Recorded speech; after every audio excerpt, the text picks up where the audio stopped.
লোকরা সাধারণত শুধু ট্যাক্স ফাঁকি দেয়।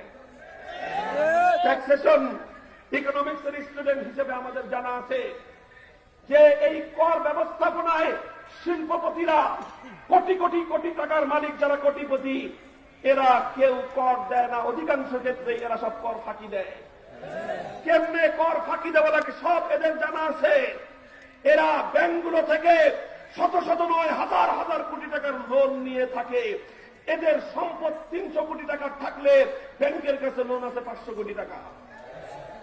ওই যে দেখো 3 কোটি টাকা দামের পাজেরো হাঁকায়, BMW হাঁকায়, এগুলো সব জনগণের টাকা। 500 কোটি টাকা ব্যাংক থেকে লোন নেয়, অ্যাসেট আছে তার 300 কোটি টাকা, সরকারকে দেখায় আমি তো আরো উল্টা 200 কোটি টাকার ঋণ খেলাফি, আমার তো ঋণ আছে, আমার তো সম্পদ নাই, এই মাটিতে আমার চেয়ে বড় ফকির আর কেউ নাই। এভাবে কর ফাঁকি দেয়। শিল্পপতিরা কর দেয় না, ইন্ডাস্ট্রিয়ালিস্টরা রাষ্ট্র এবং সরকারকে তার প্রাপ্য কর দেয় না।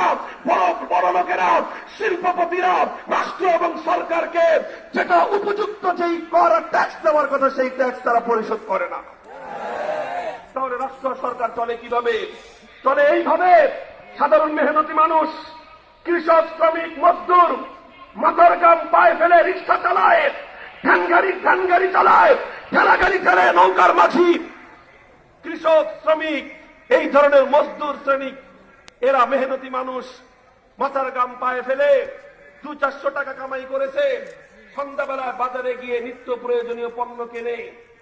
1 কেজি চাল, আধা কেজি ডাল, 1 কেজি তেল, আধা কেজি নুন, এভাবে যে সমস্ত নিত্য প্রয়োজনীয় পণ্যগুলো খরিদ করা হয়, প্রতিটি পণ্যের উপরে রাষ্ট্রীয়ভাবে সরকারের পক্ষ থেকে 15% ভ্যাট ইনক্লুড করা থাকে। অর্থাৎ তুমি 100 টাকার পণ্য কিনলে পণ্য পাবে 85 টাকার, পরিশোধ করতে হবে 100 টাকা। তুমি মাল পেলা 85 টাকার, টাকা দিলা 100 টাকার, বাকি 15 টাকা চলে যাবে সরকারের খাতে। তাহলে ট্যাক্স দেয় এদেশের কৃষক, শ্রমিক, ট্যাক্স দেয় রিক্সাওয়ালা, ট্যাক্স দেয় ঠেলাগাড়িওয়ালা, ট্যাক্স দেয় নৌকার মাঝি, ট্যাক্স দেয় রাস্তার ভিক্ষুক আর ফকির। আর ওই ট্যাক্সের পয়সা দিয়ে ঢাকা বিশ্ববিদ্যালয়ে পড়াশোনা করা হয়। ওই ট্যাক্সের পয়সা দিয়ে একজন মেডিকেল কলেজের স্টুডেন্ট পড়াশোনা করে। তুমি আমাকে উপহাস করো, আমি যাকাত খাই আর পেত্রা খাই, তুমি কি খাও? এটা আমার অহংকার।